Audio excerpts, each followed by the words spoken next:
acompaña en el módulo 1, referente al procedimiento penal en el marco del respeto a las garantías constitucionales. Él es abogado por la Universidad Central del Ecuador, tiene un máster propio en política criminal por la Universidad de Salamanca, España, es máster en criminalística por la Universidad Internacional del Ecuador, tiene cursos superiores como especialista en Derecho Probatorio Penal por la Universidad de Castilla-La Mancha, España.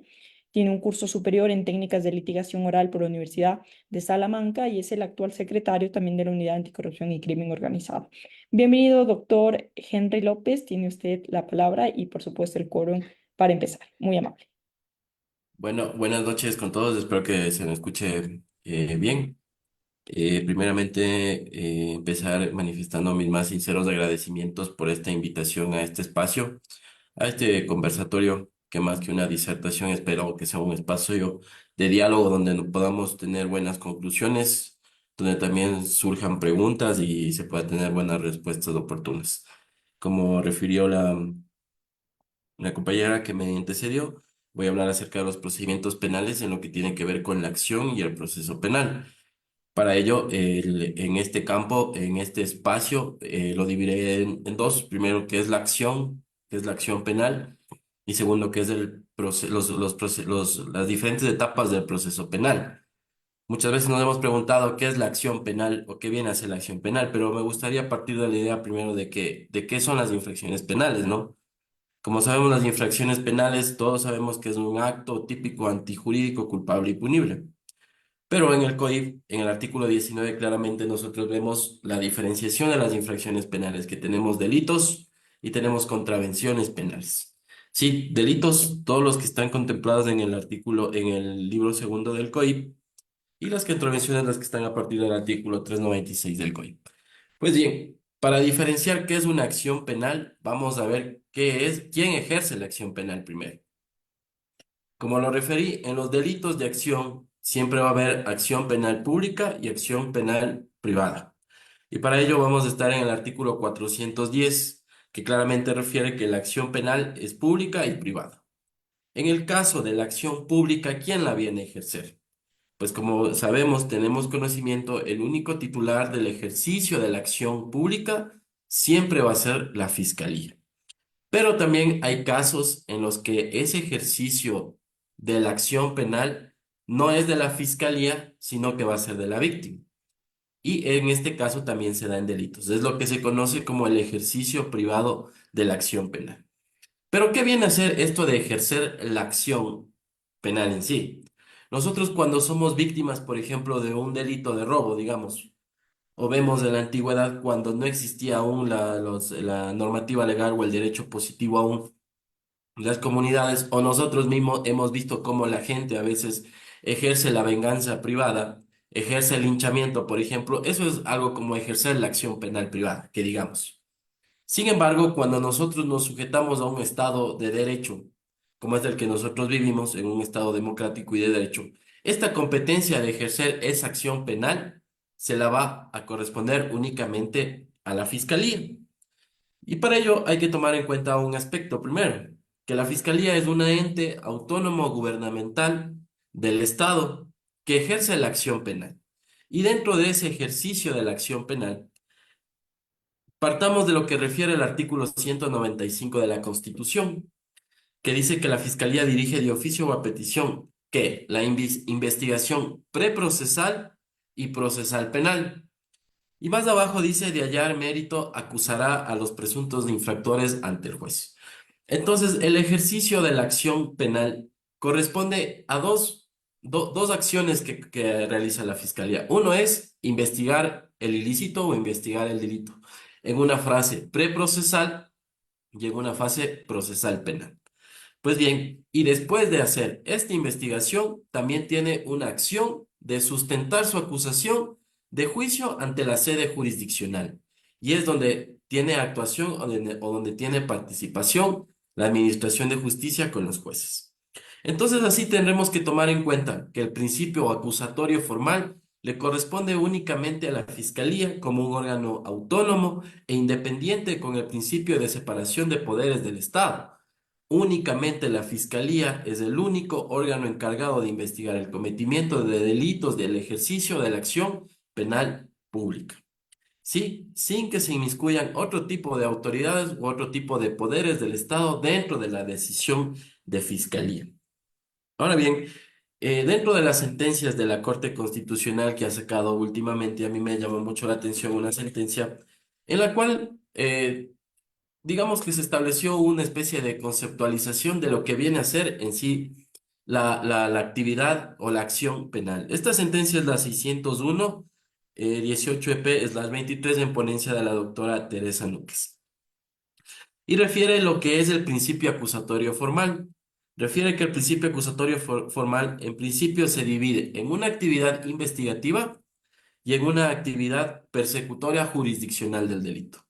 La primera le va a corresponder únicamente a la Fiscalía, la de investigación, y la persecutora jurisdiccional del delito le va a corresponder al juez de garantías penales. Refiere que de esta manera la Fiscalía es el órgano competente para acusar, investigar e impulsar dicha acusación en un juicio penal. Sí, únicamente a los jueces le va a corresponder resolver sobre la base de los elementos probatorios. Pues bien, tomemos en cuenta algo ahí. Muchos de los casos nosotros hemos visto o se confunde en que el juez es el que investiga o el juez es el que tiene que acusar. En un estado de derecho, en el sistema actual adversarial acusatorio en el que el Ecuador se encuentra, tenemos un sistema en el cual tenemos un órgano dependiente que tiene que acusar y que se va a llamar la fiscalía. Entonces, ese va a ser el trabajo de la fiscalía, ¿sí? Pero ¿cómo realiza la Fiscalía esta acción investigativa? ¿Qué medios tiene para investigar? ¿Qué medios tiene para acusar? ¿En qué se apoya? ¿Cuáles son esos órganos auxiliares que tiene la Fiscalía para determinar la investigación de un delito? Pues bien, el artículo 442 del COIP refiere que la Fiscalía dirige la investigación preprocesal y procesal penal, ¿sí? Y dentro de sus atribuciones establece alrededor de 17 atribuciones que tiene la Fiscalía para la investigación del delito.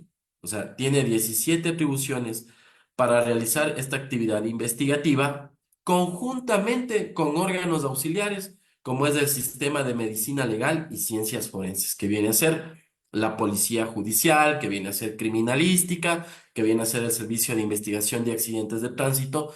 Entonces, estas instituciones son órganos auxiliares del órgano investigador del delito.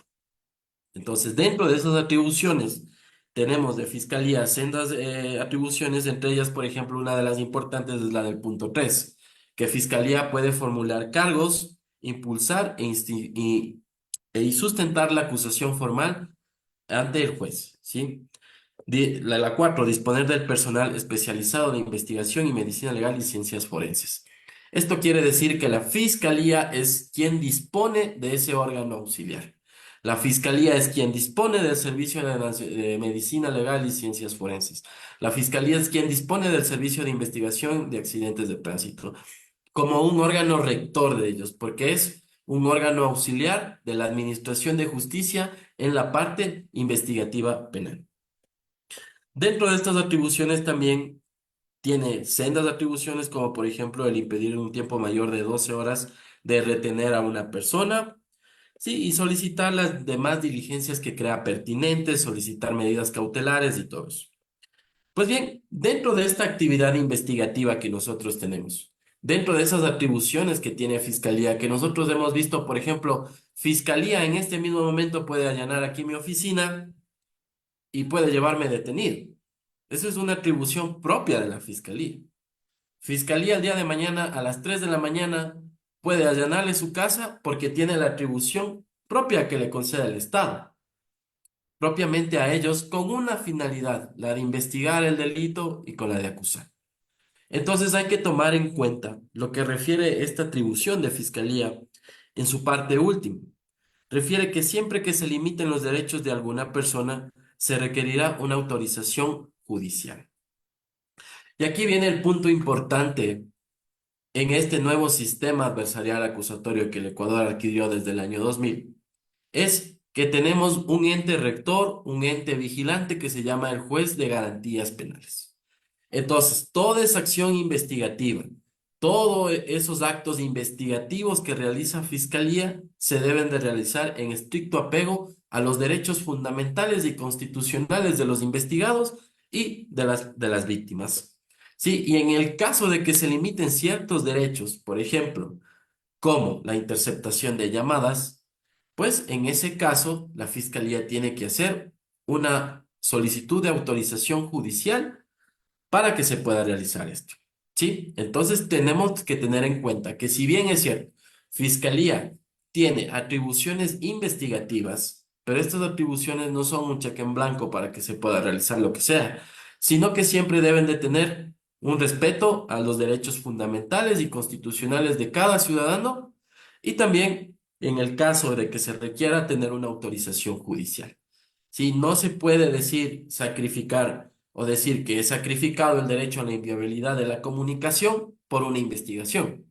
Si vamos a hacer un ejercicio de ponderación, vemos que el derecho a la intimidad versus el derecho a la inviolabilidad de la comunicación versus una investigación preprocesal va a pesar más los derechos fundamentales. Entonces, en ese caso, siempre estas atribuciones de fiscalía deben de estar en estricto apego al respeto de la legalidad ante todas las cosas, el respeto a los tratados internacionales y a los derechos fundamentales. Por otra parte, ¿qué es lo que viene a hacer en sí, en cambio, la policía judicial? Como lo dije en el 443, dice que la fiscalía ejercerá una de las siguientes atribuciones, es organizar y dirigir el sistema especializado de medicina legal y ciencias forenses. Entonces, es lo que les dije, fiscalía es ese órgano rector de la policía judicial. Y dentro de ellos, este sistema también tiene ciertas atribuciones, ¿sí? Ciertas actuaciones que debe de realizar.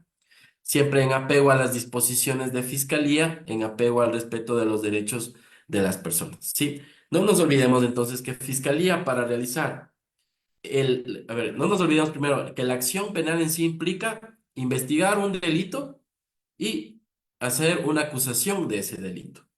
Entonces, ahorita, como vemos, en esta parte de la investigación tenemos las atribuciones de fiscalía en los delitos de ejercicio de acción penal pública con el órgano auxiliar. Pues bien, sugiriéndonos ya netamente a actividades propiamente de la investigación, tenemos que la línea de investigación de una fiscalía en un delito tiene que ver mucho con la característica del ilícito que se esté investigando. No podemos decir que es lo mismo un delito de hurto con un delito de asesinato, o un delito de abuso de confianza con un delito de comercialización de pornografía infantil, por ejemplo. Siempre va a haber ciertas características del delito y dentro de esas características la línea investigativa de la fiscalía sabrá ejercer las diligencias pertinentes para poder establecer los elementos investigativos. Y dentro de ello, a partir del artículo 459 del COIP, nosotros encontramos primero lo que son las actuaciones investigativas. Y estas actuaciones investigativas tienen que ver con actuaciones propias de la fiscalía que puede realizar. Por ejemplo, como la toma de muestras, como el reconocimiento del lugar de los hechos, que no necesita una autorización judicial, ¿no? Una exhumación que en este caso ciertas veces necesita autorización judicial, la obtención de muestras y fluidos, por ejemplo, en los casos en que se está investigando delitos de violación, en el cual se tenga una muestra dubitada y versus una muestra indubitada que necesitamos del procesado o del sospechoso, pues sí, en la toma de muestras y fluidos se va a necesitar una autorización judicial. Sí, exámenes médicos corporales, exámenes toxicológicos, todo eso están encaminadas en actuaciones investigativas del 459, ¿sí? El reconocimiento de evidencias y vehículos, las comunicaciones personales, que esto se refiere a las grabaciones cuando queda grabado en un sistema de almacenamiento un ilícito cometido, también la información circular restringida. Se puede decir que esas son actuaciones normales, son actuaciones que no tienen que ver mucho con una autorización judicial, que son propiamente de la Fiscalía. Pero ya a partir del artículo 475 encontramos lo que vienen a ser ya las actuaciones especiales de investigación. ¿Y por qué son especiales? Porque tienen un grado de complejidad en sí y ya se inmiscuyen ciertos derechos del investigado en ese caso. No olvidemos que todo esto es dentro de la actuación del ejercicio de la acción penal en la parte investigativa. En esas actuaciones podemos encontrar, por ejemplo, a partir del 475 lo que son la retención de correspondencias. Entonces, cuando a mí, por ejemplo, me detienen en un delito flagrante y me encuentran con mi celular, ¿sí? En este dispositivo yo tengo información mía y propia. El policía al momento de la detención no puede aperturar o exigirme que yo le dé la clave para acceder a mis datos personales. Para ello, el 475 claramente refiere que la retención, la apertura, el examen de correspondencia y de dispositivos se realizará con una autorización judicial. Entonces, quedará esto en cadena de custodia como evidencia hasta que el juez autorice la apertura de mi teléfono, de la extracción, materialización y conservación de la información. Si eso no se realiza, pues estaríamos hablando de lo que se conoce en derecho probatorio como una prueba ilícita en ese caso. ¿Sí? Tenemos también el 476, que es más complejo aún esa actuación investigativa, que es especial, que viene a ser la interceptación de comunicaciones. Entonces, en los delitos ya, que en este caso, por ejemplo, es uno más complejo, que digamos que se está investigando una organización de crimen organizado con fines de comercializar de sustancias sujetas a fiscalización. Dentro de la investigación, el fiscal va a requerir una actuación especial como la interceptación de comunicaciones.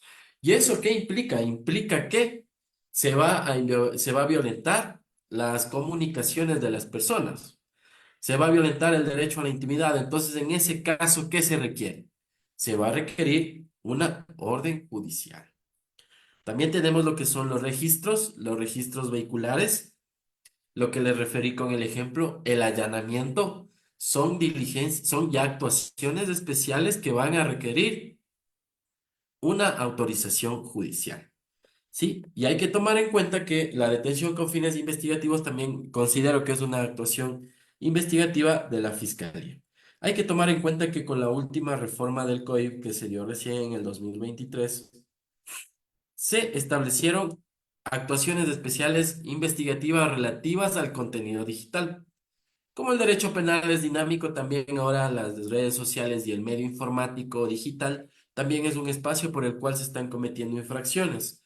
Por consiguiente, también las actuaciones especiales se sujetan ahora a este campo, a esta parcela, ¿no? Tenemos el aseguramiento de datos, tenemos de la búsqueda de registro y acceso a datos informáticos y la cooperación informática. Todo ello está a partir del artículo 477 del COI. Pues bien, hemos pasado por esas em, técnicas, por esas actuaciones especiales. Sí, tenemos actuaciones de investigativas, actuaciones especiales, y vienen aún más, unas más complejas, unas más especiales, que vienen a ser las técnicas especiales de investigación. Sí, todo este conglomerado, todo este tópico de, digamos, de actuaciones tienen la única finalidad de investigar el delito y de acusar el delito. Esas técnicas especiales de investigación las encontramos igualmente en el código y tenemos, por ejemplo, la operación encubierta que viene a ser el agente encubierto, que no es más que el agente investigador especializado, obviamente, que se inmiscuye en una organización, por ejemplo. Como lo dije, esto es especiales y esto también tiene que ser con una autorización judicial en el cual se pondere si es necesario que dentro de esa investigación de una infracción penal tenga que estar presente o se pueda inmiscuir un agente encubierto. Sí, porque no es lo mismo, como les dije, la investigación de un delito de robo con la investigación de un delito de lavado de activos, por ejemplo, o un delito de prostitución forzada. Todo tiene que ver con la característica del delito. Vamos a encontrar delitos de resultado, delitos de peligro abstracto, por ejemplo, como el crimen organizado, que son delitos de estructura, conformados por una estructura de criminalidad organizada, que tienen una complejidad en la investigación. Entonces son estas técnicas especiales que se va a aplicar. Ahora, también con la última reforma, en el espacio digital también tenemos ahora el agente encubierto informático, que es aquel informático o aquel agente que navega en la red y que va haciendo la pesquisa del delito, puede inmiscuirse en ciertas organizaciones, por ejemplo, en el caso de la pornografía infantil. Hemos visto en el juzgado, hemos visto en las unidades jurisdiccionales que muchos de los casos llegan por noticias del delito informados por agentes encubiertos informáticos de Cyberpol, por ejemplo, que se inmiscuyen en grupos de redes sociales que se dedican a compartir contenido digital de esta característica. Entonces ahí vemos cómo actúa el agente encubierto informático. ¿Cómo se realizan esas investigaciones? En la mayoría de los casos son con cooperación internacional. También tenemos lo que son las compras controladas de sustancias sujetas a fiscalización. Se puede realizar una compra controlada encubierta para poder llegar a la actividad y a los quienes realizan esta infracción.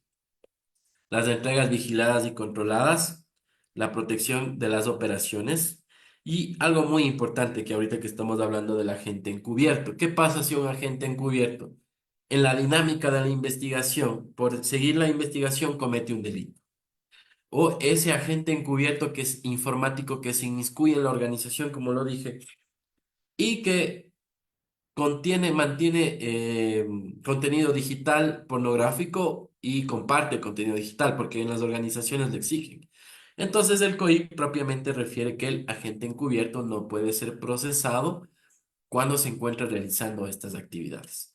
Tanto el agente encubierto físicamente como el agente encubierto en el espacio digital. Y algo también importante, una actuación especial de investigación, una técnica especial de investigación es la reserva judicial.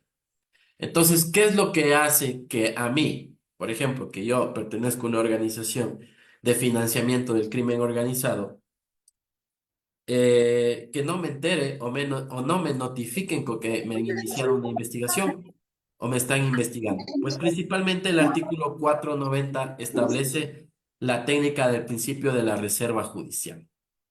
Y esto es que el juzgador, primero el juez, tiene que autorizar que se mantenga en reserva la técnica que se está aplicando. Entonces, si es una interceptación de comunicación, se va a mantener en reserva. No tienen por qué notificarle al sospechoso por la complejidad del delito. No tienen por qué notificarle al investigado. Sí, estamos aplicando un principio de reserva judicial que se va a aplicar en la técnica, más no en toda la investigación. Ojo con eso. Si me están haciendo seguimientos y vigilancias y fotografías, igual, bajo la técnica del principio de reserva judicial, no tiene por qué notificar. Entonces es muy importante este principio de reserva judicial porque ayuda a que la dinámica de la investigación en delitos más complejos, como el crimen organizado, como el tráfico de drogas, como el lavado de activos, ¿sí? Tenga una aplicación y tenga un éxito dentro de la investigación. Porque la finalidad dentro de esos delitos en la investigación va a ser llegar a un autor que está detrás del ejecutor. Tenemos la cooperación eficaz, el informante y las investigaciones conjuntas. Sí, eso es lo que tiene que ver dentro de lo que es ejercer la acción penal pública. Que quiere ejercer la fiscalía. ¿Y cuáles son esas dos actividades para hacer? Investigar. Pues bien, dentro de este punto hay que tomar en cuenta que dentro de esa acusación, ya en la segunda parte dice de la acusación. ¿Qué pasa si el día de mañana yo soy víctima de un delito? Digamos, de un delito de lesiones con incapacidad de 90 días. Acción penal pública, voy a la fiscalía, denuncio y cuando denuncio, la fiscalía, no voy a acusar. No voy a acusar porque sabe que usted, esas lesiones fueron por defensa propia y se excluyó la antijuricidad. Víctima defensa, usted también le pegó y no voy a acusar. Yo, como víctima, no puedo ejercer la acción penal. Hay que tomar en cuenta un principio fundamental dentro del ejercicio de la acción penal pública, es que sin acusación no existe juicio. Y el 609 del COIP es muy claro. Dice que el juicio es la etapa principal del proceso y se sustenta sobre la base de la acusación fiscal. Entonces, si el fiscal no acusa, no hay delito. Si el fiscal no acusa, no puedo yo ejercer como víctima la acusación o el ejercicio de la acción penal. Y dentro de ello hay que tomar en cuenta que no hay culpa sin juicio, que no hay juicio sin acusación y que no hay acusación sin prueba. Sí, y para ello hay que tomar en cuenta, como lo dije. Ahora bien, respecto a ello dirán, entonces la víctima, ¿qué tiene dentro del proceso si no puede ejercer la acción?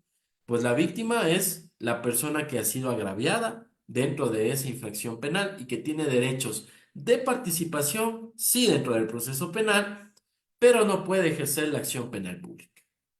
Sí, entonces eso es lo que se conoce dentro de la sentencia 768-15-EP/20 de ponencia de Ramiro Ávila Santamaría. Se establece lo que es la pretensión punitiva. Y la pretensión punitiva viene a ser ese ánimo que tiene el Estado a través de la Fiscalía de que se acuse y se imponga una pena. Yo, como fiscal de Pichincha, solicito, señores Tribunal de Garantías Penales, que de una vez que sea declarado culpable se imponga la sanción penal de 5 años. Solamente la pretensión punitiva la puede ejercer la Fiscalía.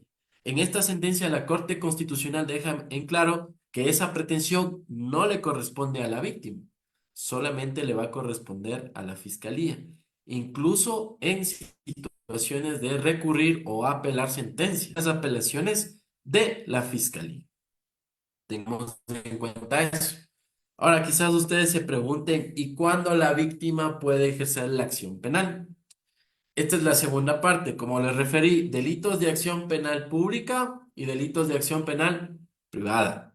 ¿Cuál es la acción pública? Todos los delitos del catálogo del segundo libro del COIP. Y dentro de la acción penal pública encontramos nosotros 5 delitos nada más que yo como víctima, usted como víctima, puede ejercer la acción penal. La de investigar y la de acusar.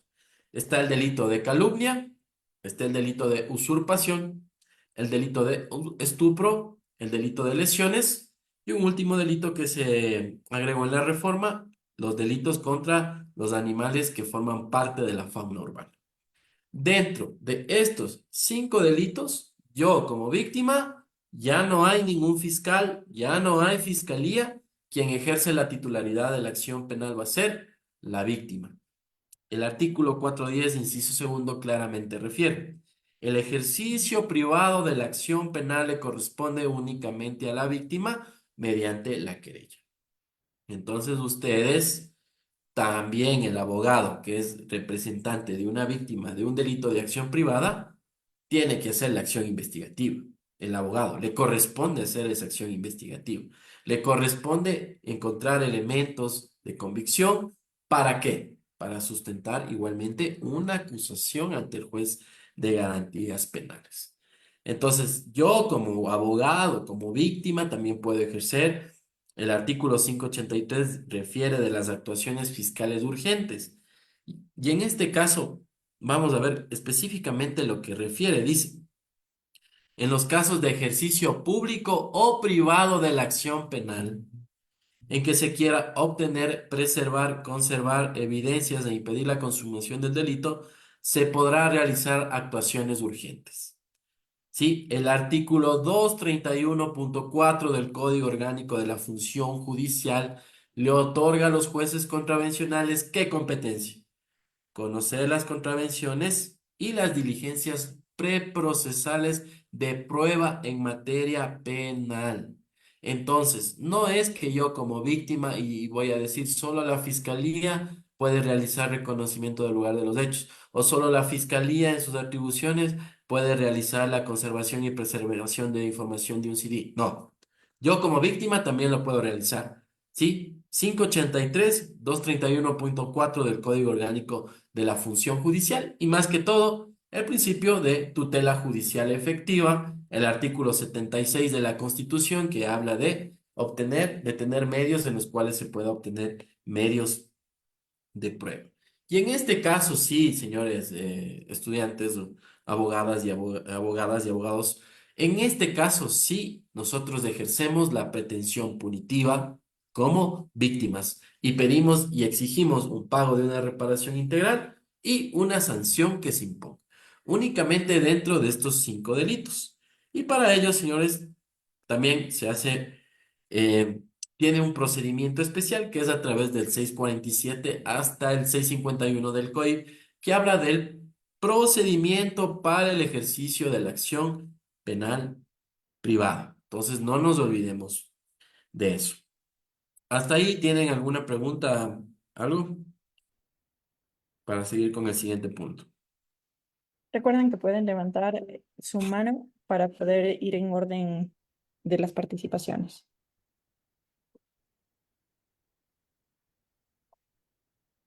Ok, listo. Voy a la segunda parte, no más rápido. Referente a lo que viene a ser ya las partes del proceso penal, tenemos, como todos sabemos, el proceso penal inicia por un ilícito. El derecho penal es retrospectivo, ¿no? Cuando se comete la infracción, regresa a ver y es que está la infracción ahí cometida, el hecho, el ilícito, el acto punible. Sí, entonces, primero tenemos una fase de investigación preprocesal, como quiera llamarse, una investigación previa, la acción de pesquisa y todo eso. Entonces tenemos esa acción en la cual la fiscalía va a investigar. Y el artículo 580 del COIP refiere cuál es la finalidad de la investigación previa. ¿Sí? Esta fase de investigación tiene por objetivo reunir elementos de convicción de cargo y de descargo que permiten al fiscal decidir si formula o no una imputación para que el investigado prepare su defensa. En esta parte hay que entender cómo nace el hecho, ¿no? Si digamos, mañana el día salimos de aquí de mi casa y encuentro un cadáver, pongo en conocimiento de la fiscalía. Hay que saber primero cuándo se cometió el delito y segundo, quién cometió el delito. Esa es la finalidad de la investigación previa. Subsumir un hecho a a un presunto acto y a un presunto autor. Entonces también se va a subsumir a una norma. Entonces hay que subsumir el acto. ¿Cuándo se cometió el acto? Y para eso tiene las atribuciones que acabamos de hablar dentro de la acción penal, practicar varias diligencias. Por ejemplo, el reconocimiento médico legal, el examen médico legista, podrá determinar en qué día y en qué hora falleció esa persona y cuáles fueron la causa de muerte. Listo, tenemos subsumido en un hecho en concreto, ¿no? Después hay que subsumir o buscar un presunto autor. Entonces, para eso también se establecerán las diferentes diligencias que se tengan dentro de las atribuciones de fiscalía. Entonces, en ese caso, va a subsumir y va a buscar elementos de convicción, como dice el 580, que le permitan determinar un presunto, ojo, presunciones, presunto siempre en etapa de investigación previa, autor y un presunto hecho. Entonces, cuando la fiscalía ha subsumido, ha tenido ya un hecho en concreto que diga hoy, 20 de julio del 2024 a las 20 horas, se cometió el delito de homicidio en una gresca en el cual participó Juan Pérez y Henry López. Henry López como sospechoso, no procesado. Ojo, manejemos bien los términos en ese sentido, investigado o sospechoso en la fase de investigación previa. ¿Y qué hace el fiscal? Como refiere, elementos que le permitan ver si es que formula o no formula cargos, que viene a ser la imputación de cargos. Entonces, como fiscalía ya tiene elementos concretos, pues viene la segunda fase. Hay que tomar en cuenta algo, que en la fase de investigación previa, primero es reservada, no reservada para las partes y reservada para el público. Segundo, tiene un tiempo de duración de 1 año en delitos de menos de 5 y 2 años en delitos superiores a 1 año. Pues bien, cuando el fiscal dice, listo, dentro de mi carpeta fiscal tengo 20 elementos de convicción o digamos 7 elementos de convicción para demostrar el hecho y la responsabilidad, Voy donde el juez. Señor juez, solicito día y hora para la audiencia de formulación de cargos e imputación de cargos e inicio de instrucción fiscal. Y aquí está la famosa instrucción fiscal, ¿no? Que es netamente cuando les pregunten dónde nace el proceso penal es en la audiencia de formulación de cargos. ¿Dónde nace el juicio penal? En la audiencia de formulación de cargos. ¿Dónde nace el procesado? Cuando el fiscal le notifica con el inicio de la formulación de cargos. De ahí para atrás, investigación previa. De ahí para atrás, investigado o sospechoso. Solamente en la audiencia de formulación de cargos se inicia el proceso penal y la persona investigada pasa a ser procesada en ese caso.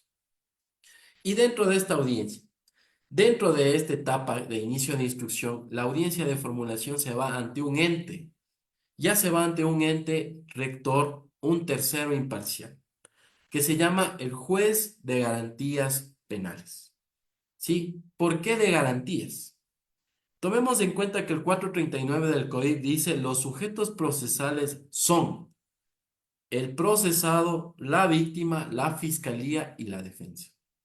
Vemos que en este punto la fiscalía ya es una parte procesal, ya no es una autoridad investigativa. La autoridad investigativa va a ser el juez de garantías. Y por otra parte aparece, ¿quién aparece? El procesado y la defensa. Entonces tomemos, y como vemos aquí, ¿qué es esto? Es una contienda, es un sistema adversarial. ¿Por qué se llama el sistema adversarial acusatorio? Porque el Estado versus el procesado van a una contienda judicial con un tercero imparcial llamado sede jurisdiccional que se llama el juez de garantías penales. Y ese juez es el encargado de revisar, como refiere la palabra, valga la redundancia, las garantías del procesado y de la víctima y de todas las partes dentro del proceso penal. ¿Sí? Pues bien, esto del sistema adversarial acusatorio no es algo que siempre estuvo dentro de la norma penal ecuatoriana, sino que tuvo sus mutaciones en el año 2000 cuando ya se estableció el sistema adversarial acusatorio. Y es importante, porque todavía en ciertos países como en Europa todavía hay el sistema anterior que es conocido como el sistema inquisitivo. ¿Y por qué inquisitivo? Porque quien investigaba ahí no era el fiscal, sino el juez de garantías, era juez y parte, lo que se dice. Por eso es inquisitivo, porque él investiga y él acusa. Pero en el adversarial ya no, en el adversarial le dan a la autonomía a la fiscalía y al procesado y acá el rector. Esto en el año 2000, ¿sí? Hay que tomar que este principio ya de adversarial acusatorio, cuando inicia el proceso penal, se sujeta a ciertas partes. Inmediación del proceso, contradicción y oralidad. Por eso es que el abogado, dentro de un proceso penal, tiene que tener técnicas de litigación oral, tiene que manejar el principio de oralidad y contradicción.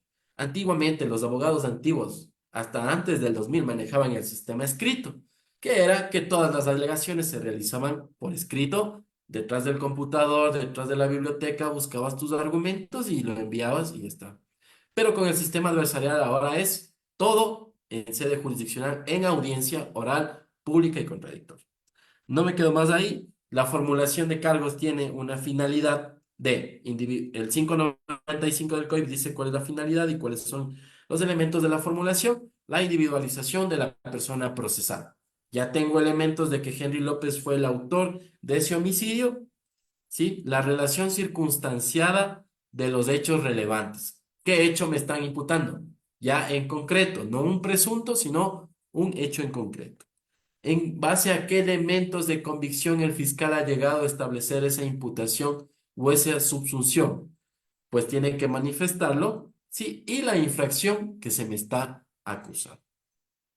Y un punto importante aquí es, en esta audiencia, la tan famosa prisión preventiva. En esta parte es donde se impone la prisión preventiva, porque es en esta parte donde se imponen medidas cautelares, que ya son instrumentos procesales que tienen como finalidad garantizar ciertas partes del proceso.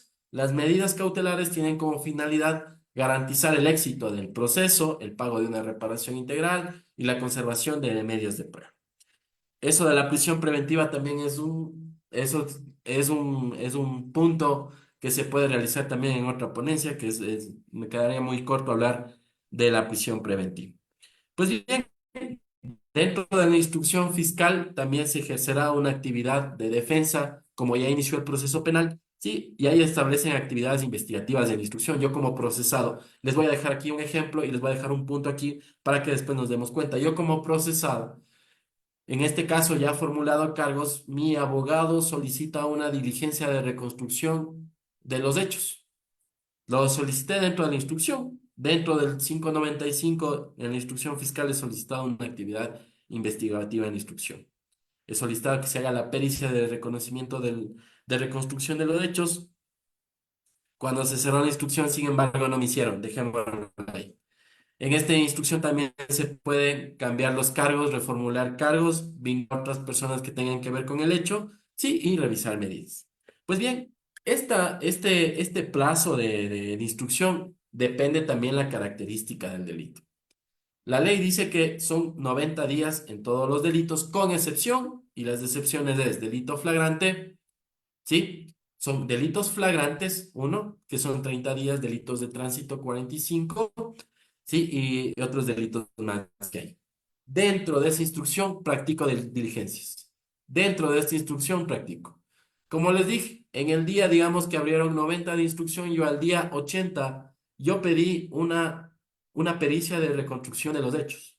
En el día 80 tengo el recibido de la fiscalía, pero no me hicieron. Vamos ahí. Entonces, ¿qué dice? Concluida la instrucción fiscal, el fiscal actuará en base al 600 del código, que es pedir audiencia de evaluación y preparatoria de juicio, emitir un dictamen abstentivo. Este último, cuando el fiscal de esos elementos, de todo ese acervo, no digamos probatorio, porque es un término ya de juicio, de todo ese acervo investigativo que tiene, concluye que no hay elementos en que le lleven a él a una certeza de que yo fui el autor del delito. Que hay certeza de la existencia, sí, pero digamos que él no tiene una certeza de que yo haya cometido el delito. Entonces, en esa parte, el fiscal, en base al principio de objetividad, tendrá que emitir un dictamen abstentivo. Pero, ¿qué pasa si el fiscal dice, no, yo tengo los elementos, señor juez, viene la otra parte del proceso, la etapa intermedia o la audiencia de evaluación y preparatoria de juicio?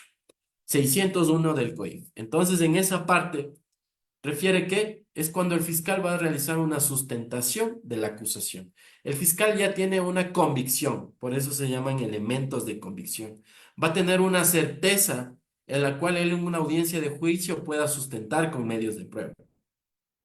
Entonces, en ese punto, el 601 dice que la audiencia, escuchemos semánticamente, de evaluación y preparatoria de juicio, tiene como finalidad, uno, evaluar el proceso y dos, preparar el proceso. ¿Y qué evalúa? El 601 dice tiene la finalidad de conocer y resolver cuestiones de procedibilidad, prejudicialidad, competencia y procedimiento y establecer la validez. Y aquí es donde yo me quedé en esa parte. Resulta que yo en la audiencia le digo, señor juez, yo tengo un vicio que alegar. Yo tengo algo que adolece la causa y que no puede ser válido. Al día 80 a la fiscalía, yo, ejerciendo mi derecho a la defensa, solicité una diligencia de reconstrucción de los hechos y no fue atendido. Ergo, violenta mi derecho a la defensa contemplado en el artículo 76.7 y a la tutela judicial efectiva. Entonces, en esa parte el juez analiza ese vicio y ahí es donde se hace el filtro de análisis, de evaluación del juicio. Entonces, ¿qué dirá el juez? Es verdad, a usted no le despacharon, señor fiscal, ejerza la contradicción y el fiscal dice, sí, en verdad, se allana la nulidad del proceso. Se declara la nulidad del proceso a partir de el día 80. Pero hay cuestiones más graves aún. Se han dado casos en los que se han violentado derechos al día uno o a la hora uno o en la fase de detención, que digamos que a un extranjero le detienen y no le leen los hechos en su idioma natal. Siguió el proceso, formuló, instruyó y en la preparatoria evidentemente se tiene que leer que él tenía el idioma del chino mandarín y le leyeron los derechos en español. Se violenta el artículo 76 del bloque de la constitucionalidad también, de la lectura de derechos de la persona aprendida, se declara la nulidad desde ahí. Esa es la importancia de la audiencia de evaluación. Va a evaluar el proceso para que vaya un proceso, sí, purificado, para que vaya un proceso listo solamente para el juicio. Y por último, lo que viene a ser la sustentación de la acusación. Entonces, en este caso se analizan los elementos de convicción para ver si hay mérito o no de acusar. Y el juez, si tiene, dicta auto de llamamiento o si no, dicta auto de sobrecimiento. ¿Listo? ¿Sigo o nos quedamos ahí? Tenemos algunas preguntas justamente, estimado Ok. doctor, tanto en el chat como están pidiendo la palabra. En este caso vamos a priorizar que están pidiendo la palabra Geraldine Erazo para que tome por favor la palabra. ¿Cómo está, doctor Buenas noches. Henry? Buenas noches. Yo tengo una pequeña consulta con respecto a al delito de acción penal privada. Ok. Eh, bueno,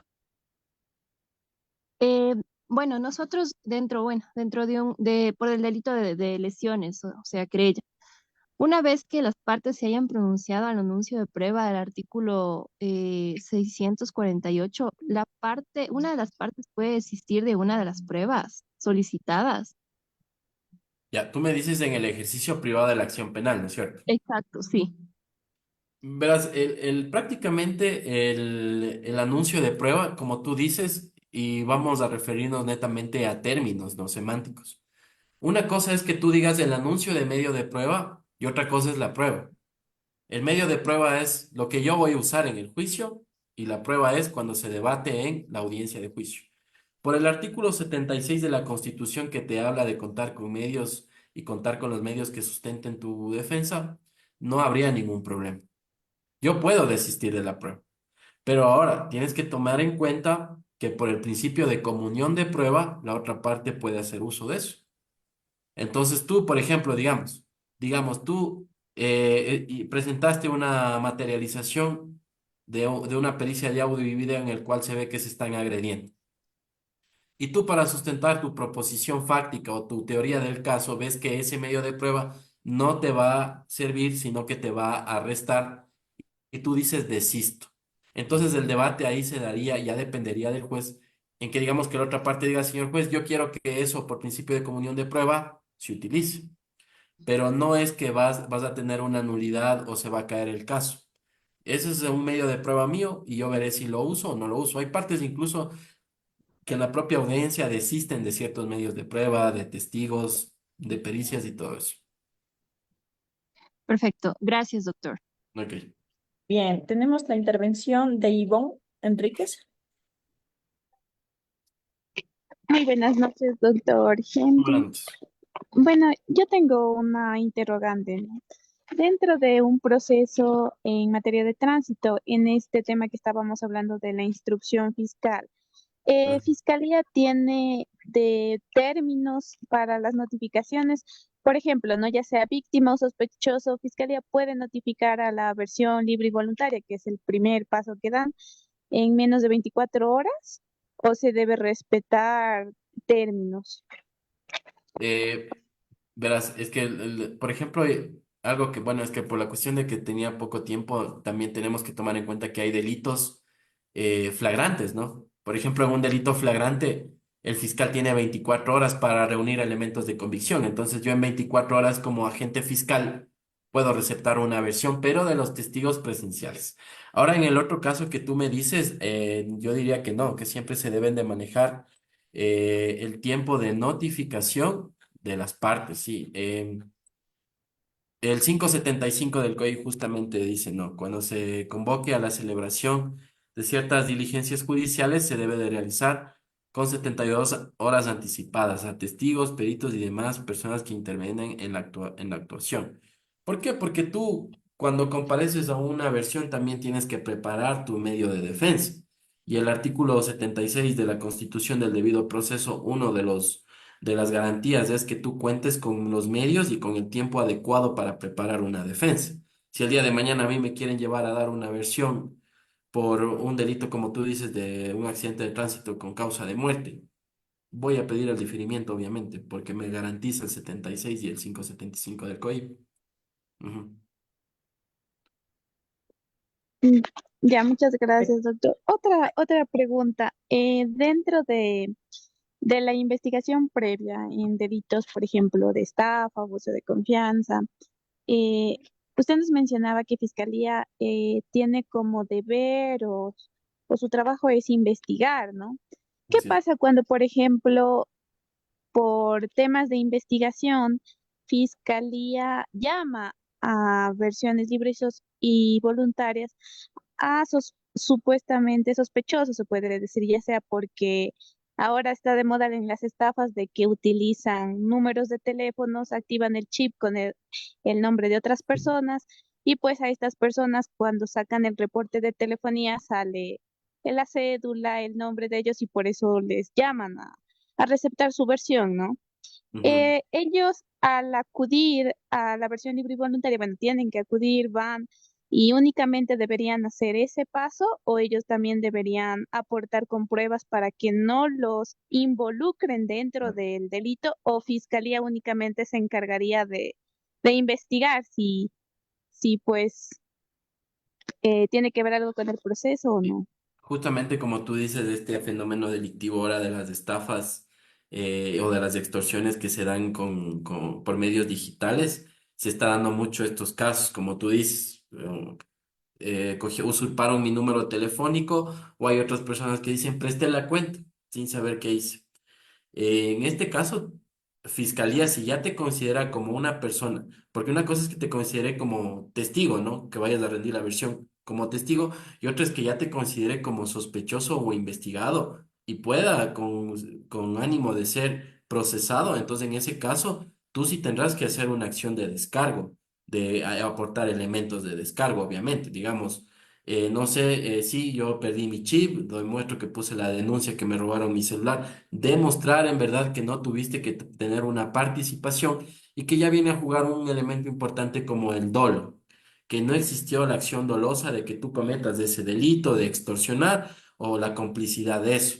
Entonces ahí, por ejemplo, se han dado casos en este que se aplica error de tipo, por ejemplo, de estas personas que prestan la cuenta, que un amigo me dijo que le preste la cuenta, en verdad. Entonces, ¿qué haces? Sí, mi amigo me escribió, aquí está el celular, listo, ingreso el celular en cadena de custodia, materialización de mensaje de mensajería WhatsApp, en el cual me dice Juanito Pérez, amigo, préstame tu cuenta.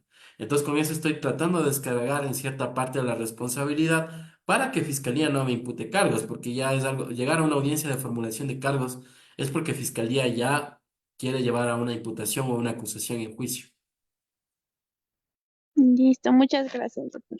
Ok. Perfecto. Solamente para repetir, vamos a dar paso después a más preguntas, justamente para que terminen con las ideas el doctor.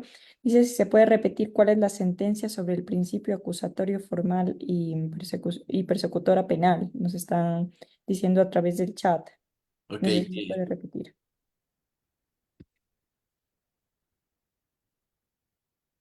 a ver, de la acusación formal. Ya, es la sentencia, no, bueno, les escribo en el chat, ya, es la 601 raya 18 raya P, es las 23. Le voy a ahorita escribir en el chat del... Ay, perdón, ese fue mal. 601 18.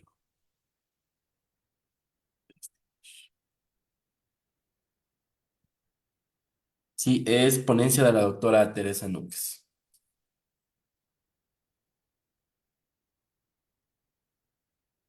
Listo, ahí les acabo de enviar. Perfecto. Ujú. Otra de las preguntas que justamente nacen desde el chat. ¿Qué pasa si los 45 días en procesos de tránsito, bueno, acá no se refieren al proceso de tránsito, no ha terminado la instrucción fiscal, y han hecho 3 reconstrucciones de los hechos y nada de que el proceso avanza, nos están mencionando? Bueno, es en el tema de tránsito. Entre otras preguntas, bueno, está también qué significa el sobreseimiento, Ok. de inocencia, ¿no? ¿Qué implica aquello? Y entre otras preguntas, ¿qué pasa cuando se realizan actos urgentes y no se encuentra de forma reiterada? Ya, respecto a esto de los actos urgentes, no te entendí.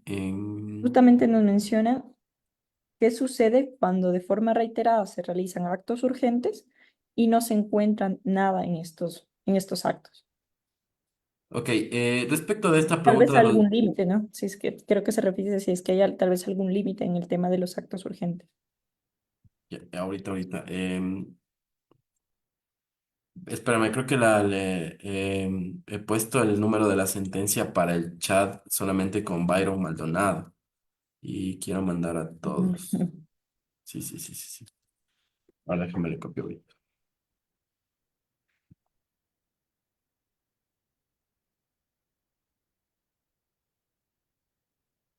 Listo, ahí creo que les llegó a todos. Ya. Perfecto. Verás, respecto a los actos urgentes, si hay una acción reiterativa, pues obviamente en ese caso el juez de garantías, justamente el acto urgente también pasa por el filtro de admisibilidad del juez. Entonces ahí en el juez tendrá que analizar si es que hay acciones reiterativas de actos urgentes. O sea, digamos que ya me realizan 3 allanamientos seguidos y resulta que la fiscalía no encuentra nada. Entonces, en ese caso ya se estarían violentando mis derechos. Se realiza interceptación de comunicaciones y varios actos urgentes, entonces en ese caso ya el juez tendría que ponderar en sí ya la investigación y decir, obviamente, hay un criterio de idoneidad, hay un criterio de necesidad de seguir practicando estos actos urgentes. Entonces ahí el juez justamente para eso es la autorización judicial, obviamente. Entonces, obviamente no es un instrumento o una institución jurídica que el fiscal pueda seguir utilizando muy seguido. Como lo dije, hay actuaciones investigativas, hay actuaciones especiales y hay técnicas especiales que tienen que ver con la complejidad del delito.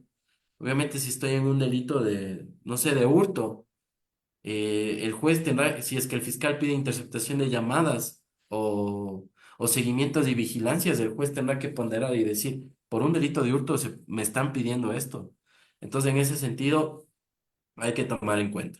Respecto de la pregunta que dice que si pasan los 45 días en procesos de tránsito y no ha terminado la instrucción, y han hecho 3 reconstrucciones de los hechos y nada que avance el proceso, es que en ese caso hay que tomar en cuenta que, como lo referí, ¿no? El órgano auxiliar de la Fiscalía es la Policía Judicial y el Servicio Nacional de Medicina Legal y Ciencias Forenses. El fiscal no es un perito, digamos, en este caso, que están buscando la reconstrucción de los hechos y no pueden determinar aún cómo fue cómo se cometió el accidente de tránsito o cómo se dio el hecho. Entonces, el perito concluye, pero el fiscal no le puede ordenar que concluya positiva o negativamente. Entonces, en ese sentido es un dictamen de un profesional, ¿no? Para eso están los peritos. Entonces, en ese sentido, si analiza la causa basal, el fiscal no puede hacer un peritaje él, por sus propias manos, hacer una causa basal. Necesitará apoyarse en un informe pericial, como en este caso, reconstrucción de los hechos. Si ya no avanza 3 y digamos que ya incluso va a sobrepasar el año o los 2 años de investigación, eso podría quedar en un archivo de la investigación previa, que viene a ser otra parte. Perfecto. ¿Y qué significa el sobreseimiento? Justamente esto les iba a hablar en esta parte. ¿Qué pasa cuando el fiscal no acusa?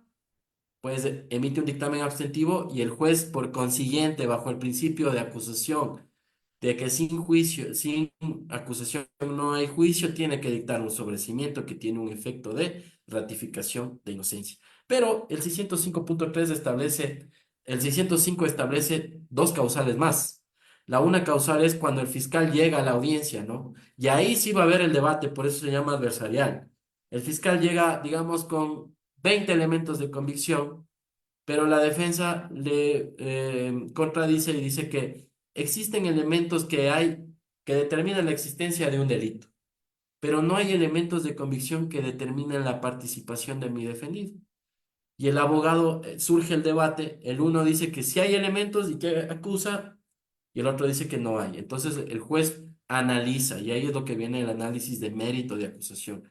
¿Cuántos elementos tiene? Esos elementos tienen objetividad, esos elementos son conducentes a determinar la responsabilidad y a determinar el hecho, sí o no, ¿no? Entonces el juez puede dictar un sobreseimiento aunque exista una acusación del fiscal.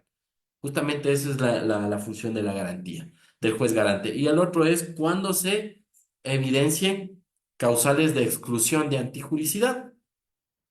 Entonces puede dictar sobreseimiento. En el delito que hipotéticamente hice aquí, que yo cometí un homicidio, sí, yo cometí el homicidio. Existen videos en el cual vemos que él es el primero que me agrede con un machete. Yo rompo una botella y por defenderme de un machetazo le clavé el pico de botella en una arteria del brazo y se desangró. Pero lo hice en legítima defensa.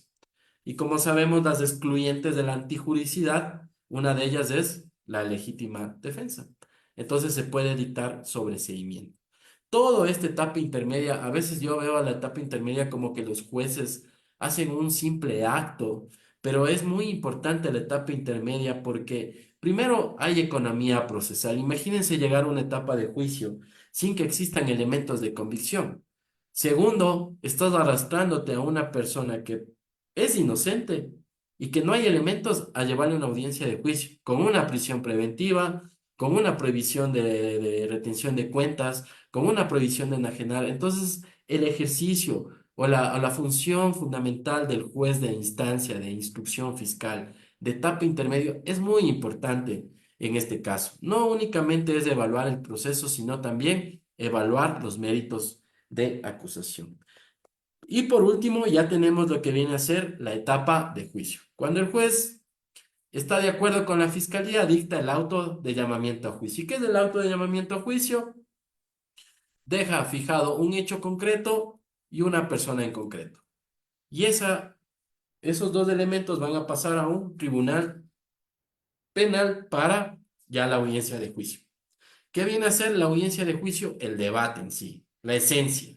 Esa viene a ser, ¿no? El 609, nuevamente, valga la redundancia, refiere que es la etapa principal del proceso y se sustenta en base a la acusación fiscal. Y ahí sí el fiscal dice, señor juez, yo vengo con la convicción, con la certeza de que él va a demostrar y probar los hechos en la audiencia de juicio. Y esa audiencia principalmente, esa etapa del proceso se rige con principios en base al 610, ¿no? Oralidad, publicidad, inmediación y contradicción. Todo el juicio va a ser un debate. Ahí vienen, como en las películas de esas que vemos de abogados, es así la audiencia de juicio, es un debate. Y hay que tomar en cuenta que esta audiencia de juicio, de debate, necesita una parte muy esencial para avanzar en el proceso, que es la presencia obligatoria de la persona procesada en la audiencia de juicio. Existen ciertos delitos que están contemplados en la Constitución que no los tengo claros cuáles son. Son cuatro que se pueden realizar en ausencia del procesado. Pero los demás delitos del catálogo de delitos no se pueden realizar en ausencia del procesado. Siempre tienen que estar presentes. La audiencia de juicio en sí, ¿qué viene a ser? Todos deben de saber que tiene una instancia de un alegato de apertura, que es lo que se va a demostrar, y ahí sí también es un debate de proposiciones fácticas. Culpable, inocente, culpable, legítima defensa, culpable, duda razonable, son diferentes teorías del caso que se van a manejar en ese sentido. Eso es el alegato de apertura, lo que se va a probar y lo que se va a demostrar. Tenemos como segundo punto en la audiencia de juicio la práctica de la prueba. Algo que me olvidé en la instancia preparatoria de juicio, aparte de la acusación y defensa, también se hace el anuncio de los medios de prueba que voy a usar acá en el juicio. Entonces ahí, con esos medios que anuncié, practico mi prueba en base al principio de contradicción. La máxima de la experiencia procesal penal refiere que no hay prueba si no hay contradicción. ¿Sí? Por eso es que debemos usar mucho bien los términos. Prueba solamente cuando se ha debatido el medio de prueba en audiencia de juicio. Cuando se ha ejercido la contradicción, la inmediación y la oralidad. Cuando le has contradecido al perito, cuando le has contradecido al testigo, cuando has contradecido el documento, solamente ahí nace la prueba y esa prueba es la que se traduce en la sentencia, fijando hecho y responsabilidad. De ahí para atrás vamos a hablar de medio de prueba, de elemento de convicción, de evidencia y de indicio. Toda esa mutación hasta llegar a la prueba propiamente dicha. Y el alegato de clausura que ya sabemos qué es, ¿no? La pretensión, lo que demostré en la audiencia de juicio. Y para ya terminar, tenemos una fase de impugnación, que es la última, ¿no? Que vienen a ser los diferentes instrumentos recursivos que nosotros tenemos dentro de la defensa siempre y cuando, conforme al 652 del COIP, hay norma clara, hay norma exacta y precisa. No podemos invocar recursos que establecen el COGEB, porque el COGEB es norma supletoria en lo no previsto. El 652 tiene recursos previstos, como son la apelación, la casación, la revisión y el hecho. La apelación, que viene a ser el análisis de cómo se valoró la prueba, cómo se impuso la sanción, cómo se demostró, es una segunda revisión de la sentencia en sí. La casación, que viene a ser un recurso extraordinario, que no analizan hechos, no analiza ya valoración de prueba ni hechos. Lo que analiza la casación son errores o hierros in iure o de derecho. Cuando el juez ha interpretado mal la norma, cuando ha o inobservado la aplicación de la norma o cuando ha hecho una errónea interpretación. Solamente en errores de derecho. Y la revisión, ahí sí vienen los errores de hecho, cuando ha existido una mala valoración de un peritaje, cuando apareció un testigo nuevo, una prueba nueva y otras causales más. El recurso de hecho que viene a ser una institución jurídica que se aplica cuando son negados ciertos recursos como el de apelación, entonces se puede aplicar. Hasta ahí, ¿tienen preguntas?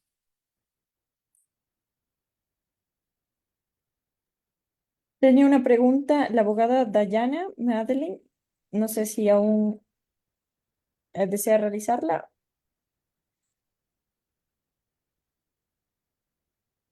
O en su defecto, la abogada Geraldine Erazo también está levantando la mano. Ok. Doctor, una consulta. Usted había comentado que obviamente en la audiencia tiene que estar el acusado, ¿no? Ujú. En ciertos delitos, obviamente, el acusado no debería estar por haber motivo, ¿ya? Pero en caso de que el acusado no se encuentre, por ejemplo, en un delito de falsificación de firmas, el proceso se queda ahí, Así es. ya no se hace nada más, Exactamente. o en un proceso de violación. Ajá, O es que sea, justamente ahí viene lo que cuando le dicen el prófugo de la justicia. Cuando ya el juez dicte el auto de llamamiento, solo hasta ahí el juez puede hacer en ausencia. No es necesario que el procesado esté presente en la formulación, vinculación o preparatoria y llamamiento a juicio. No es necesario. Esencialmente solo en la de juicio. Y ahora, ¿qué pasa? Lo que tú justamente dices. ¿Qué pasa si ya no asoma? Entonces ahí se aplica lo que habla el 417 del COIP, que es la institución jurídica de la prescripción de la acción penal. Entonces, lamentablemente, en ese caso, por ejemplo, en falsificación de firmas, es el máximo de la pena más del 50% creo que es, o el máximo de la pena. Entonces, transcurrido ese tiempo desde que se dictó el auto de llamamiento, digamos, de 3 a 5 años, pasó los 5 años, listo, se prescribió el delito y queda impune. Entonces, en esa labor, hay ciertos delitos que tienen imprescriptibilidad, también tienes que tomar en cuenta. Los delitos sexuales con la consulta popular, si no me equivoco, del 2018 o 2019, ya los delitos de violencia sexual ya no prescriben. Pero si hemos visto nosotros, yo he visto delitos de asesinato que a los 22 años aparece el procesado y lamentablemente prescrito el juicio. Entonces, esa institución jurídica también es, o sea, es algo que se lleva en contra, ¿no? Que aporta a la impunidad. Y muchos, como hay ciertos memes, ¿no? ¿Qué me recomienda abogado? Escóndase. Es eso, escóndase hasta que prescriba el juicio. ok, doctor, muchas gracias por la información. Ok, Tenemos también la interrogante de Irene Ureña, que justamente nos está levantando la mano.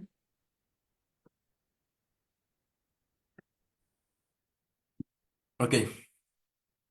La Buenas escucho. noches. Buenas Buenas noches. noches a todos. Bueno, en cuanto a la prescripción de la acción, usted indicaba que una vez que haya transcurrido el máximo de la pena aplicable para determinado delito, se podría solicitar, pero dice no menos de 5 años, establece la normativa. Sí, eso es Entonces, algo que me olvidé. Ajá. entonces en ese caso, por ejemplo, yo tengo un proceso de minería ilegal. El máximo de la pena es 3 años. Como han pasado 5 años, ya podría solicitar la prescripción de la acción. No, porque tienes que respetar el principio de legalidad, como tú dices. No, ningún delito será imprescriptible en menos de 5 años. Por Claro, ejemplo, pero ya han pasado 5 años. Claro, pero en delitos ten en cuenta, ¿no? En delitos, eso. Y ahí, bueno, es que, bueno, la institución jurídica de la prescripción habla de delitos de acción pública, como dices tú, ahí existe el insumo de que no menos de 5 años. Si estás en Ujú. un delito de 1 a 3 años, pues tienes que esperar los 5 años. Ahí en los delitos de acción privada prescriben 2 años la acción, son más cortos incluso los de acción privada. Si tú en 2 años no obtuviste sentencia, prescrito. Y también habla de los delitos de imprescriptibilidad. Otro tipo de prescripción también que hay es la prescripción de la pena. Entonces hay prescripción de la acción cuando el procesado le declaran prófugo de la justicia y queda abierto el juicio. Pero hay otra que es la prescripción de la pena. ¿Cuándo se aplica la prescripción de la pena? Pues yo sí, resulta que yo fui a la audiencia de juicio y estuve por un delito de minería ilegal, como tú dices, y me impusieron la pena de 3 años. Como estaba con medidas sustitutivas, se ejecutorió la sentencia. Listo, señor, preséntese a cumplir su pena. No voy. Entonces ahí, ¿qué voy a buscar? La prescripción de la pena. Y en este punto deben de revisar la sentencia de la Corte Constitucional, porque ahí sí creo que era el máximo de la pena más del 50 según la regla del COIP, del artículo 74 creo que es. Pero la Corte Constitucional dijo que la prescripción de la pena se aplica de la pena impuesta en sentencia más del 50%. Ya no en abstracto que decía la máxima más del 50. Entonces, ¿cuál hubiera sido? De 3 a 5, 5 más 1 año y medio, 6 años y medio. No, ahora es la pena impuesta más del 50 de la pena impuesta. 3 años más 4 años y medio. Entonces, son instituciones jurídicas que utilizan ciertos abogados como estrategia legal. Gracias, muy amable. Ya, Perfecto, perfecto. Tenemos solo una última consulta de Tati Faconda. ajá. Buenas noches, disculpa, doctor. Primeramente, agradecer por su ponencia. Y yo soy nueva en el área penal y me gustó bastante este curso. Y entonces yo quiero preguntarle una cosa, no sé si estará acorde.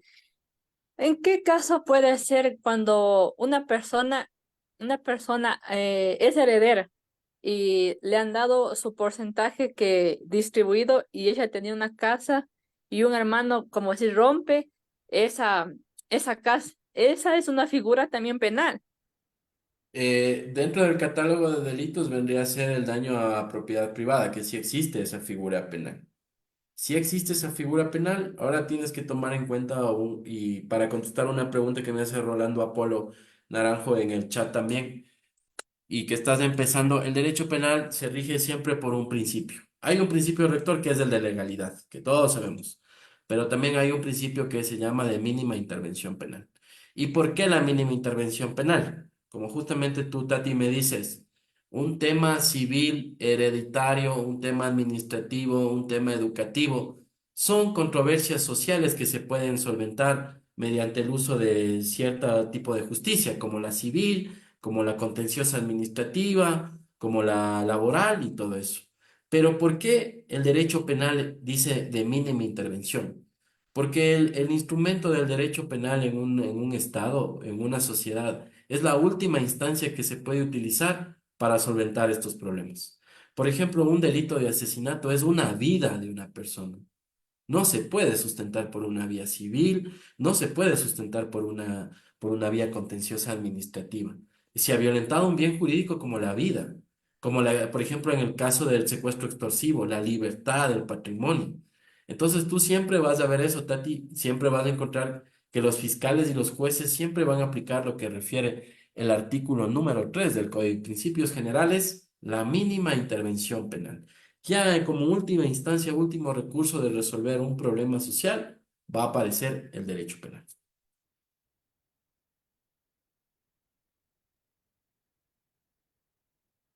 Perfecto, muy amable. Muchas gracias también, doctor. Buenas En el- noches, disculpe. Sí, le escuchamos. Sí, disculpe que no puedo alzar la mano, no me da esa opción. Gracias, gracias, está interesante su ponencia. Oiga, una pregunta, verá. Yo tengo un caso de violencia psicológica que ya prescribió este 16 de julio. Mi pregunta es, mi pregunta es si ya bueno, tengo que solicitar la prescripción de la causa, pero esto se va a dar, la prescripción se va a dar también a audiencia. Esa era mi inquietud nada más, gracias. Tocaría ver si es que es violencia psicológica, debe ser delito. ¿Le hicieron alguna audiencia de formulación de cargos o no ante el juez?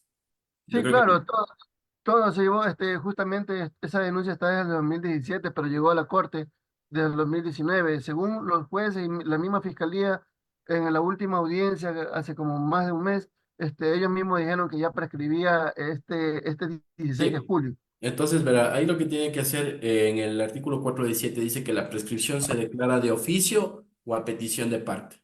Si el juez, de oficio, si el juez quiere. Si yo como juez quiero, le declaro, pero usted como procesado o como interesado en la prescripción también la puede realizar. Ingresa un escrito haciendo conocer al juez que la causa ya está prescrita y el juez procede a resolver esa controversia. Ya, pero en caso de que el juez, por ejemplo, de oficio no lo haga, y de pronto llame a una audiencia, tiene que estar el procesado también ahí. Sí, pero ya comparecería y su abogado tendría que decirle que la causa ya está prescrita. Lo Y en que, la lo que audiencia. pasa, lo que pasa es que mi defendido no está aquí, se fue a los Estados Unidos. Se fue Entonces, de forma. en ese caso tiene que hacer la controversia de la prescripción, todo vía escrito. Todo vía Claro, escrito. Ajá. listo, listo. Ya, doctor, Ya. gracias.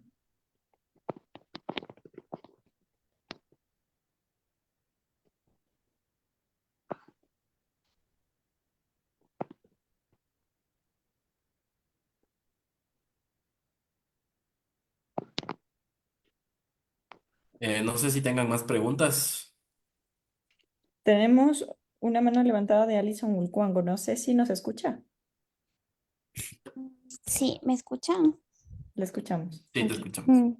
Buenas noches, doctor. En primer lugar, felicitándole por su ponencia.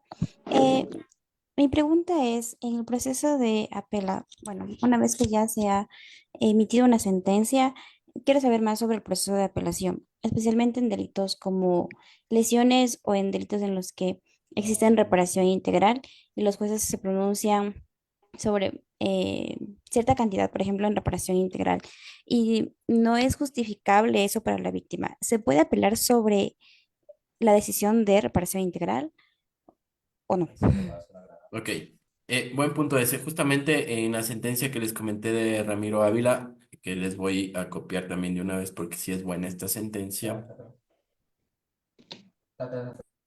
es esta. Ahí habla acerca de la pretensión punitiva, si bien es cierto, pero por otra parte habla acerca de los derechos de la víctima dentro del proceso penal. Entonces, en esta sentencia, como refieres tú, no va a tener participación la víctima en ejercer una pretensión de pena, de decir, impóngale 20 años, no. Pero sí tiene una participación en apelar en el sentido de que tenga que ver con lo que me refieres, reparación integral dentro del proceso. Si la reparación integral, a mi forma de ver como abogado, como víctima, no está modulada en un sentido que me restituya el bien jurídico lesionado conforme el artículo 70, conforme el artículo 70 del Código 78 de la Constitución, yo puedo ejercer la apelación no con el ánimo de la pretensión de que se declare culpable o se agrave más la sanción, no, sino con la finalidad de que se reforme o se module la reparación integral que yo tengo como víctima. Entonces, en esta sentencia claramente refiere los cuatro derechos que tienen las personas que son víctimas de un delito, ¿no? El párrafo 23 dice los derechos de las víctimas es la verdad, la justicia, la reparación integral y la no revictimización. La verdad y la justicia se logra con una sentencia judicial en la cual se demuestran los hechos que han violentado. La reparación integral se logra con los medios adecuados al daño sufrido por el delito causado. Y la no revictimización se logra, entre otras cosas, con medidas, con la prohibición de que esta persona pueda ser víctima de un nuevo delito. Entonces, esos son los derechos que tiene la víctima dentro del proceso penal. Y sí puedes apelar. Listo, gracias, doctor. Estimada Irene, está con la mano levantada. Gracias. Gracias por el uso de la palabra. Bueno, en cuanto a la prescripción de la acción, una vez que se declare la prescripción de la acción y si dentro del proceso, como para solicitar la libertad, en este caso del procesado, se ha rendido una caución pecuniaria. Una vez que el juez declare la prescripción de la acción, yo puedo solicitar inmediatamente la devolución de esta caución. Verás, en ese caso, la finalidad en sí, como tú dices, de la caución es únicamente, la caución tiene como finalidad sustituir la prisión, ¿no? Lo que se dice la fianza, ¿no? Así es. Pero entonces, ¿qué viene a ser la prisión preventiva? Viene a ser la garantía de que comparezcas al juicio. No quiero Claro, estar preso y yo doy una fianza o una caución, pero si ya prescribió ya no va a haber juicio. Entonces la pregunta es, ¿a qué juicio voy a ir? claro, Entonces, Ani. yo creo que sí se tendría que devolver, porque incluso se han dado casos dentro de la práctica que ya el procesado vino, se presentó a la pena y dice, señor juez, devuélvame la póliza o devuélvame la caución, porque la finalidad no es la finalidad viene a ser que yo comparezca a juicio o que yo repare integralmente. He realizado las dos, pues devuélveme. En tu caso incluso ni siquiera has llegado a la audiencia de juicio. Entonces No, yo en ese caso solicitaría, ¿por qué? Se extingue la acción penal y la extinción de la acción penal conlleva el levantamiento de todas las medidas cautelares y de protección. y esto solicito en audiencia, en el momento en el cual el juez ordene, perdón, llame a la audiencia, en ese momento debo solicitar que Es se que, levante todas las medidas y la devolución de la caución pecuniaria. claro, sería, o más que todo, en el tema del debate de la prescripción, si ya estás en audiencia es porque el juez ya ha inobservado además de que el juicio está prescrito. Le conllevaría incluso a que rompa el principio de economía procesal. Cuando tú por escrito ya le pones, señor juez, la causa está prescrita, el juez se va a pronunciar por escrito y obviamente, como te digo, lo que conlleva es el levantamiento de todas las medidas cautelares. Ergo, también la caución, porque es una medida cautelar y se dispondría la devolución. Incluso no hay ni reparación integral, porque la reparación integral solo va a venir con una sentencia. Y aquí ni Claro, siquiera se llegó a la audiencia de juicio. Muy buena claro. pregunta. Gracias, muy amable. Listo, doctora. No sé si existe alguna pregunta adicional o en el caso de que ya no tengamos preguntas, daríamos ya por finalizada esta presente sesión. Más bien, ustedes pueden comentar respecto en el chat académico o levantar la mano. Tenemos una pregunta. En el caso de la ejecución extrajudicial, ¿se juzga a los procesados en ausencia? Nos preguntan. Ese tipo de delitos sí creo que se juzga en ausencia, vienen a ser delitos, no, ese delito se juzga, es imprescriptible y es uno que está dentro del catálogo de delitos de lesa humanidad. Entonces, incluso esos delitos son imprescriptibles. En el caso del Ecuador se han dado juicios incluso que han sido de años del 96, del 97. Por ejemplo, el caso Fibeca, que vienen a ser juicios que recién se están dando. Entonces, lo que vienen a ser son imprescriptibles. Entonces, así se fugue, nunca se va a prescribir el delito. Entonces, de ley tienen que estar en presencia. En presencia sí, imprescriptible no. Perfecto. Una Estimada pregunta. Ivonne Enríquez, tiene la mano levantada justamente. Muchas gracias. Sí, doctor, una última pregunta. Me gustaría saber de su punto de vista, ¿existe un caso en donde un funcionario de Banecuador, los asesores de crédito, se puede decir que estafó a sus personas porque él les daba créditos a las personas, o sea, le decía, usted, persona X, le apruebo un crédito, se inventaba las pruebas, por ejemplo, que tienen activos 50.000, etcétera, y les daba el crédito, pero el dinero, o sea, no les daba, o sea, las personas que aprobaban el crédito tenían su dinero, sacaban y le daban al asesor de créditos de Ecuador. Entonces, hay como unas 100 personas afectadas, hicieron denuncias en fiscalía, fiscalía lo tiene por estafa, pero dentro de Ban Ecuador igual le siguen procesos de coactiva a todas estas personas porque pues ya están en deuda y el funcionario sigue trabajando dentro de Ban Ecuador. ¿Cree que está encaminado bien el tipo de delito o cuál sería el camino correcto? Es que más que todo ahí lo que existiría es un conflicto, ¿no? Porque va en Ecuador ejerce la acción coactiva, está cobrando, recuperando su cartera, pero por otra parte, en cambio, tenemos que esos préstamos fueron adquiridos de forma fraudulenta y como tú dices, se encuadró incluso en una estafa. Y es una estafa masiva porque son más de dos personas, ¿no? En ese caso, bueno, no soy civilista mucho, yo soy más penal, pero creo que ya obteniendo una sentencia condenatoria del delito de estafa, tal vez se pueda declarar nulo esos tipos de préstamos, pero en la acción penal tendría que seguir la investigación, formular cargos, incluso si este señor aún es funcionario, se tendría que recibir algún tipo de sanción, una prisión preventiva o algo, porque son varios víctimas y encima de eso me supongo que el perjuicio debe de ser inmenso. Y por otra parte está que ellos también están perjudicados porque les están haciendo una acción de cobro. Entonces ahí en ese sentido sí vendría ya temas civiles, no sé si sería una nulidad de contrato o algo de eso. Listo, muchas gracias, doctor. Muy amable, doctor. Una consulta que nos hacen a nivel interno, ¿no? Nos hablan justamente de la parte especializada en la que usted está laborando en la Secretaría, como secretario de la Unidad Judicial de Corrupción y Crimen Organizado, justamente en el tema de la delincuencia organizada. ¿Cómo en este caso se comprueba o cuáles serían los elementos, dice, los elementos de convicción que Fiscalía debería presentar para configurar este tipo de delito?